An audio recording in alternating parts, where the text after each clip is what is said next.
I can eat? Yes, sir. Yes. And what is your name? Oh, I got my mouth full. That's fine. Joe Sweeney. What is it? Joe Sweeney. All right, and can you spell that? First name or last name? Both of them. Joe. Joe. SWEENEY. Alrighty. And what branch of the military are you?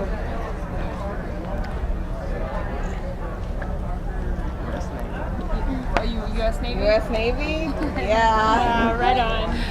And how old were you when Pearl Harbor happened? 21. 21? Woo! Yeah. What was your rank while you were there? What was your rank? My rate. Your rank. Rate. Your rate? What I didn't have bars. okay. I had a rate on my arm. Okay. I was a storekeeper. Okay. At the time, I was second class. That's chief. I came out of chief. Oh, wow. Wow. That's 7 pay grades. 7 pay grades from the bottom up. Yeah. And so can you explain to us, can you describe to us what happened to you on that day, to you personally?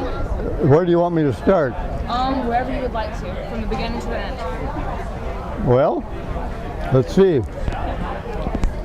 I'll start out about, well, just before it started. Okay. I was working in the main office, supply office. We didn't have to report to the OD in the morning at all, Sunday morning. One of us would go up and report to the OD, all hands accounted for, sir, and that was the end of it. This one guy goes up, and he always was up first. Then he'd make a circle around to the bakery, get our rolls. We had coffee in the office all the time. So he had, didn't bring the rolls down. He almost broke the door down coming back into the office. Says the Japs are bombing us, the Japs are bombing us. We thought sure he went off the deep end. But right outside of our office was an ammunition hold. And it happened to be, they had already opened the top of it. And I stuck my head out of the office and looked up, and sure enough, rising sun flying all over. You see it on the plane. So OD was, at the meantime, was Bellering General Quarters. This is no drill. This is the real thing. So my battle station was way up on the bridge. So I take off. I get about halfway up and I look down and I thought, well, boy, I can't be in these clothes. The uniform of the day for me was t-shirt, white t-shirts and shorts and cap and everything, all white. So I take off down to my locker, change dungarees. I get back up midship, and this tremendous explosion. Never heard anything loud. Maybe I heard one louder. But I look over and I see daylight under the Arizona. The Barrett battleship, Arizona, blown completely out of the water.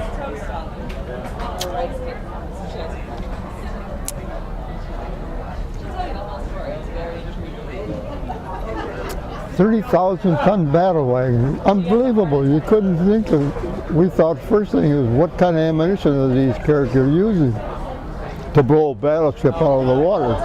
Well, of course, they took a direct hit. They're 16-inch shells and powders. There's 16-inch powder shells that were that long and that big around. And that's all lined up in their hole. That's where it took a direct hit. I'm standing up there doing nothing, just looking. I had no gun, no nothing. Then these planes flying all over, and these guys, a couple of them came so cotton picking, close. That was before the invention of kamikaze. Kamikaze planes. He came so close, I thought he was going to zip over at all. I thought he was going to land right in it. And the last instant, he turned to tip his wings and flew over the bow and then up over the side of the mountain. But on his way by, he's so cotton picking close, I can see his white teeth grinning at me yet. He's that close. I can't touch him. I had no gun. I could have had him right there, dead-eyed.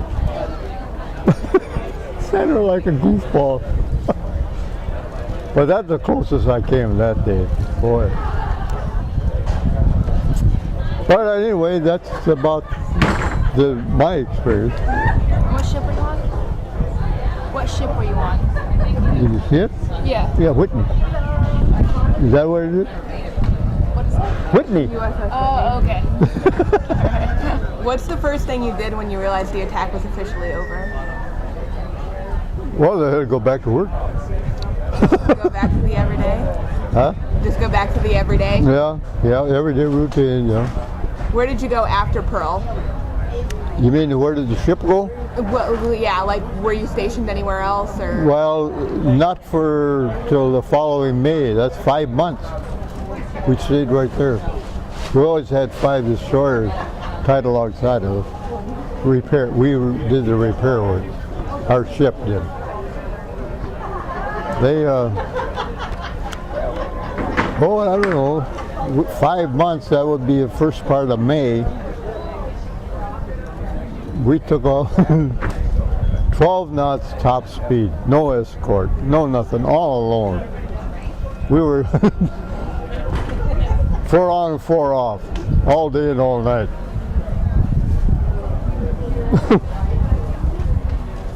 Sometimes I had to watch up on the forward mast. You had to climb that mast and then lift your foot up over the top of the tub and get down in it. Sometimes that ship would lay over, you could almost touch the water. That's how far it had been laying over. It laid on its flat. You could touch the water. Were you nervous or afraid for a long time after Pearl Harbor? I think that was beyond the stage. I think we were beyond it. Being afraid, I don't think it never gave it much of a thought afterward. But anyway, I think we went so far east that we went almost to Chile. Country Chile. The reason I say that is because when we finally turned west, we passed Easter Island. Do you remember Easter Island in the geography? I saw those stone statues. To this day, they still don't know how the natives ever did it. They're tons. They weigh tons. They got them standing out. They carved them and then stood them up and then bring them all the way out around the edge of the island. That was amazing. Yeah. Oh God. Yeah. So you've seen a lot of things in your life then. Well, pretty much. How long were you in the Navy? 6 years. Would you do it all over again? Oh, definitely. If I knew what it would be now, yeah. Yes. Going up that far in my rate. Yeah. But anyway, I came back. But we didn't. We stopped or we sailed back Easter Island, and then we finally dropped anchor in Tonga. Tonga Tapu. Remember that island? The friendly islands. Oh, they were friendly. Those native were something else. Honest to God, I went ashore a couple of times there. And then one time we walked way back in the boonies just to look and see what their grass shacks looked like. They were spotless. They were absolutely spotless. Wow. We stayed there for 3 or 4 days. We hadn't seen a ship for a month. We were out there all alone, floating around. No escort, no nothing. Of course, it's only a destroyer tender.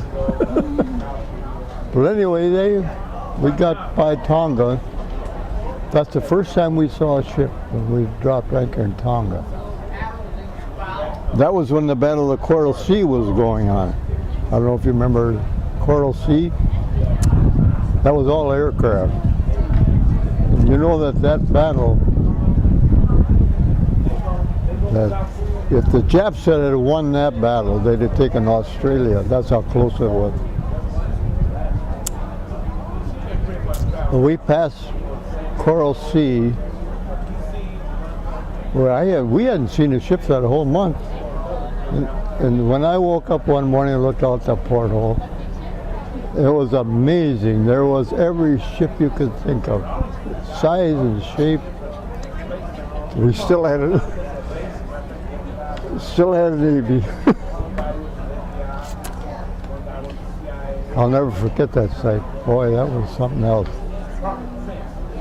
Then all of a sudden, the harbor was bare. We all went west. As soon as we dropped anchor then on New Caledonia, I got transferred off the ship.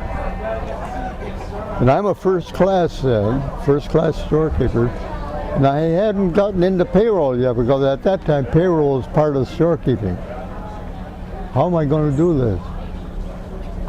All of a sudden, out of the blue, I get orders to report to the payroll office. How can you beat that? But anyway, I got back into payroll then. I had, every morning we get a report of how many ships went down the night before, up in Guadalcanal, Bougainville, Russell Island. This one morning we got a report that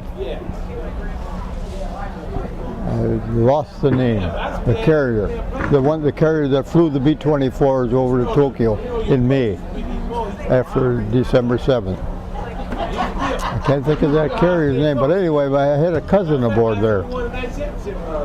So the dispersing officer and myself, we went out in the boonies and set up a desk and picked these guys up, but he never showed. I thought, well, that would be the end of him. But I did that for about, a year or two, almost 2 years.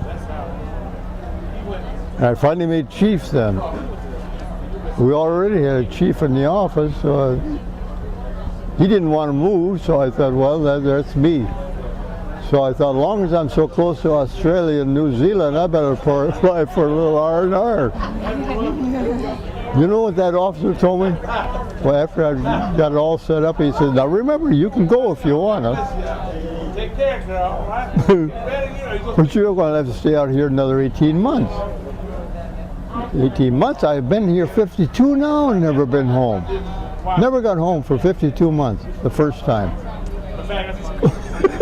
That's 4 years. You know what I got in reply? One word. Sorry. So that was the end of that. I got back to the States finally.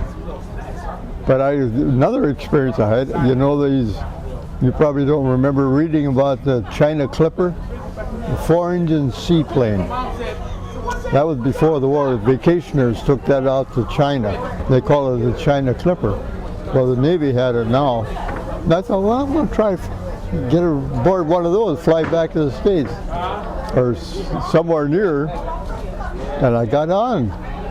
And of course, we had to stop in New Hebrides because of the hurricane and let the hurricane go by. That was a week or more. And we took off and I got back to Pearl, but I couldn't get any farther. Couldn't get back to the States. So then I had to find a ship. But anyway, I got back. And then I did that twice. The last time I came home, I came on a China Clipper. Oh, now that's the experience. You know those 4 engines, you know, right up under the wing? And that ship goes right down the water, right under that wing. But how they get out of the water, I don't know, but they do. Boy. I took enough of your time. Thank you very much, sir. Thank you. Get back Can to we you get a then. picture with you? Huh? Can we get